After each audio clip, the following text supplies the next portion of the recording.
Hello दोस्तों, कैसे हैं? अपन देख रहे हैं वार्षिक परीक्षा 22-23 का पेपर। तो इसके पहले के जो क्वेश्चन थे वो अपन ने देख लिए थे। उनका जो लिंक है वो मैं सब्सक्रिप्शन में डाल दूंगा, डिस्क्रिप्शन में डाल दूंगा। अब देखें, यहाँ पे अगला सवाल है। 32 तक सवाल हो चुके थे। 33वां, एक ठोस घनाभ की लंबाई चौड़ाई व ऊंचाई का अनुपात 5, 4 और 2 है। तो लंबाई हो गई 5x, चौड़ाई हो गई 4x और ऊंचाई हो गई 2x। और इसका कुल पृष्ठीय क्षेत्रफल 1216 है। तो घनाभ का विकर्ण और घनाभ का आयतन ज्ञात करना है। तो पहले घनाभ का पृष्ठीय क्षेत्रफल बराबर क्या होता है? 2 लंबाई इंटू चौड़ाई प्लस चौड़ाई इंटू ऊंचाई प्लस ऊंचाई इंटू लंबाई।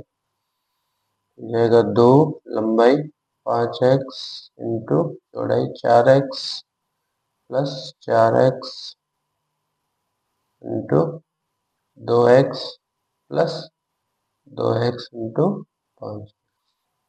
दिया हुआ कितना हमने को? 1216। 2 5 चौक 20 एक्स स्क्वायर प्लस 4 दूनी 8 एक्स स्क्वायर प्लस 5 दूनी 10 एक्स स्क्वायर। हो जाएगा 1216 बचा हुआ तो 20 और 28 और 10 38 एक्स स्क्वायर। जाएगा 2 छंग 12, 2 8 16, 38 एक्स स्क्वायर। या एक्स स्क्वायर बराबर कितना हो जाएगा? 608 बटा 38। तो उससे काट लेंगे।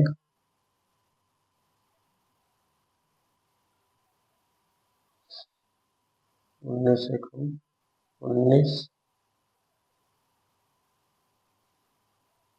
19 से कम 19 कितने बचेंगे? 11। 19 दूनी 38, 19 चौक चिंता 19, 19 19 114। तो एक्स बराबर क्या आ जाएगा? अंडर रूट 16 बराबर 4। एक्स का मान क्या आ गया? 4। तो आपके लंबाई कितनी हो जाएगी? 5 इंटू 4 20, ये लंबाई हो गई। और चौड़ाई हो जाएगी 4 इंटू 4 16। और ऊंचाई हो जाएगी 2 इंटू 4 बराबर 8। ये हाइट। ठीक है, ये लंबाई चौड़ाई हो जाएगी। अब घनाभ का आयतन। घनाभ का आयतन क्या होता है? लंबाई इंटू चौड़ाई इंटू ऊंचाई जाएगी 20 इंटू 16 इंटू 8। 2 32 इंटू 8, 0 8 दूनी 16, 8 24 और 1 25 सेंटीमीटर क्यूब। ठीक है, ये तो हो गया आयतन।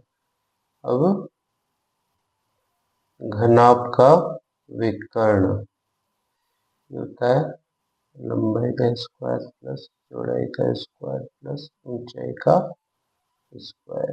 ये देखें, 20 का स्क्वायर प्लस 16 का स्क्वायर प्लस 8 का स्क्वायर। 20 का हो गया आपके 400, 16 का हो जाएगा 256 और 8 का हो गया 64। अब इनको जोड़ लेंगे। 6 4 10, 6 5 11 और 1 12, 4 2 6 और 1 7। ये हो जाएगा 36 इंटू 20, 6 आ गया, 5 इंटू 4 या 12 रूट 5 सेंटीमीटर। ये हो जाएगा घनाभ का विकर्ण। वो कह रहे हैं एक धातु की बेलनाकार पाइप है। ये धातु का बेलनाकार पाइप गया, इसका आयतन 748 है। तो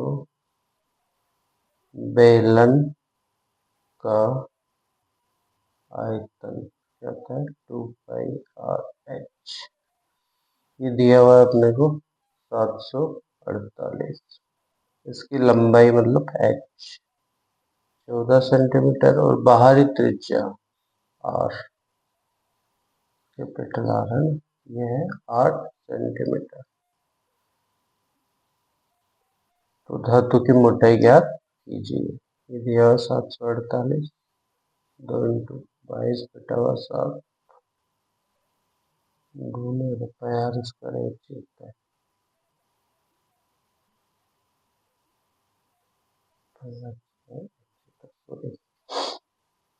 r इसमें 2 जाएगी, r square minus r square, h है 14, 748/22। r ये दी हुई है अपने को 8 स्क्वायर माइनस r स्क्वायर 2,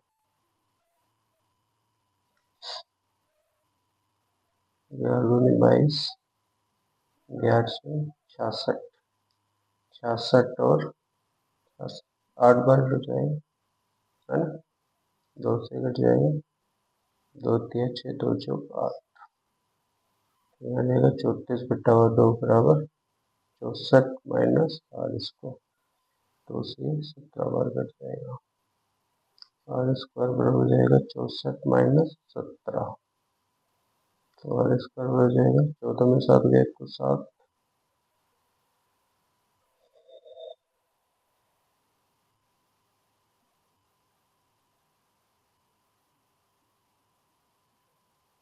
और 5 में से गए तो 4,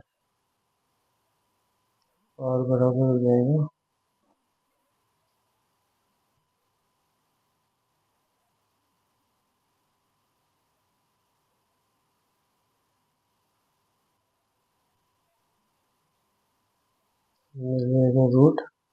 47।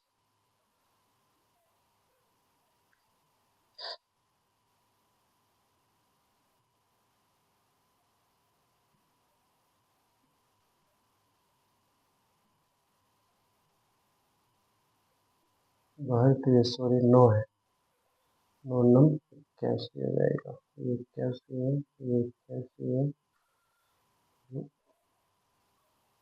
11 में से 7 गए तो 4, 64, ये 64, तो r बराबर कितना हो जाएगा 8, मोटाई क्या हो जाएगी, मोटाई बराबर r square minus r square, तो r स्क्वायर तो आ गया 8 और ये 9 है, और ये हो जाएगा 8, 9 में से 8 गया तो 1, मोटाई कितनी हो जाएगी 9 है, मोटाई 1 सेंटीमीटर हो जाएगी।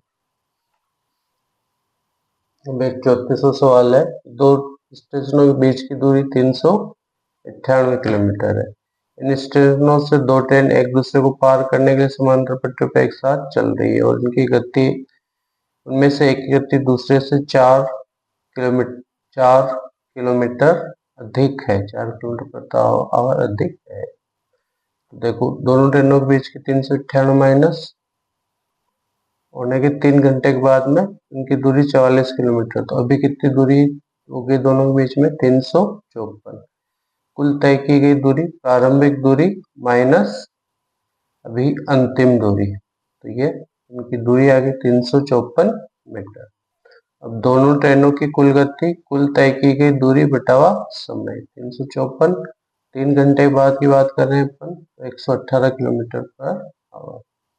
माना एक ट्रेन की गति x किमी प्रति घंटे है, तो प्रश्न में क्या दिया हुआ, दूसरी ट्रेन की गति अधिक है 4 किलोमीटर प्रति घंटे, ये दोनों की गति आ गई। कुल गति कितनी आ जाएगी, x प्लस 4 बराबर 118, इसको हल कर लेंगे तो ये x का मान कितना आ गया 57, तो एक ट्रेन की गति होगी 57 किलोमीटर पर आवर, दूसरी की से 4 किलोमीटर प्रति घंटा अधिक है, तो दूसरी ट्रेन की गति कितनी हो जाएगी 61 किलोमीटर प्रति घंटा। ठीक है, ये हो गया आपके सवाल। अब इसमें ये कह रहा है कि 5x की -1 है घात प्लस 5x प्लस 2 है बराबर 130 है, तो x क्यूब का मान ज्ञात कीजिए। देखिए यहाँ पे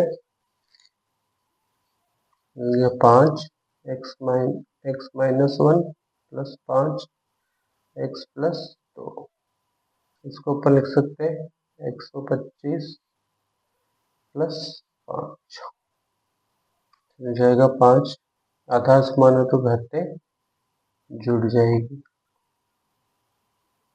5 स्क्वायर प्लस 5 की घात 1 हो जाएगा 5, 2x प्लस 1 5, 2 प्लस 1 आधार समान है तो घाते 2x बराबर 3 माइनस 1, x बराबर कितना हो जाएगा 2/2, x की वैल्यू कितनी आ जाएगी 1, तो x की घात 3 बराबर क्या हो जाएगा 1 की घात 3, x की वैल्यू भी क्या आ जाएगी 1। अब अगला सवाल है कि किसी धनराशि पर 2 वर्ष के लिए 10% वार्षिक दर से चक्रवृद्धि ब्याज और साधारण ब्याज के बीच का अंतर 500 रुपए है, जबकि ब्याज वार्षिक संयोजित होता है, तो वह राशि ज्ञात कीजिए।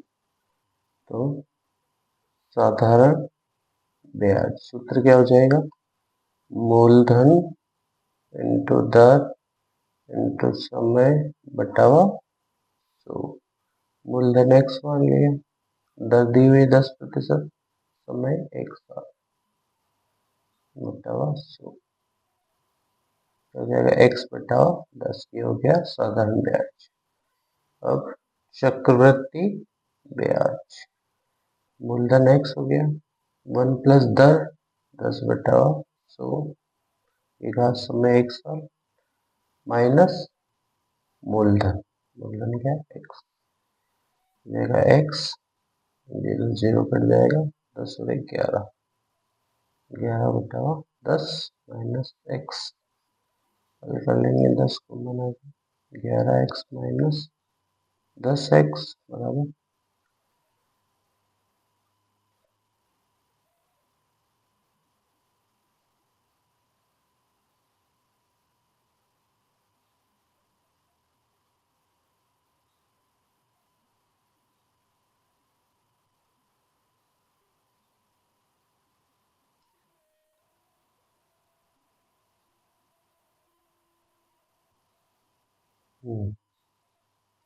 x बटावा 10 मूलधन इंटू दर इंटू समय बटावा 100 x बटावा 10 ठीक है। मूलधन 1 प्लस दर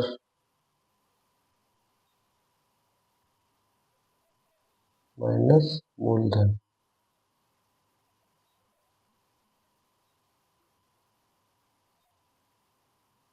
दस 11 बटा 10 माइनस एक्स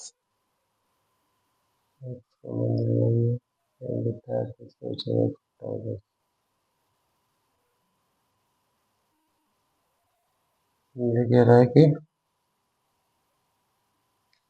इन दोनों में जो अंतर है वो 500 रुपए है, जबकि ब्याज वार्षिक संयोजित होता है। तो इस सवाल को कल देखेंगे, 2 वर्ष के लिए, सॉरी 2 वर्ष के लिए है, तो समय कितना हो जाएगा 2x x बटावा 5, ये समीकरण है, ये 2 साल के लिए है, ये कितना हो जाएगा x into 11 बटावा 10 into 11 बटावा 10 minus x, x को अपन बाहर ले लेते हैं, 121 बटावा 100 माइनस 1 हो जाएगा 2100 इंटू x, हो गया समीकरण 2। अब ये कहता है प्रश्न इन दोनों का अंतर, साधारण ब्याज माइनस चक्रवृद्धि ब्याज, इनका अंतर कितना है 500। 500 लघुत्तम आ गया, बाहर नहीं है। 100 माइनस 5 5 दूनी 10 बराबर 500। हो जाएगा 5x बटा 500 बराबर 500। 100 बार कट गया तो x कितना आ जाएगा 50,000। ये अपना क्या हो गया मूलधन। ठीक है, तो इस तरीके से ये सवाल अपने पूरे हो गए। मेरा चैनल ज्वाइन करें, सब्सक्राइब करें। धन्यवाद।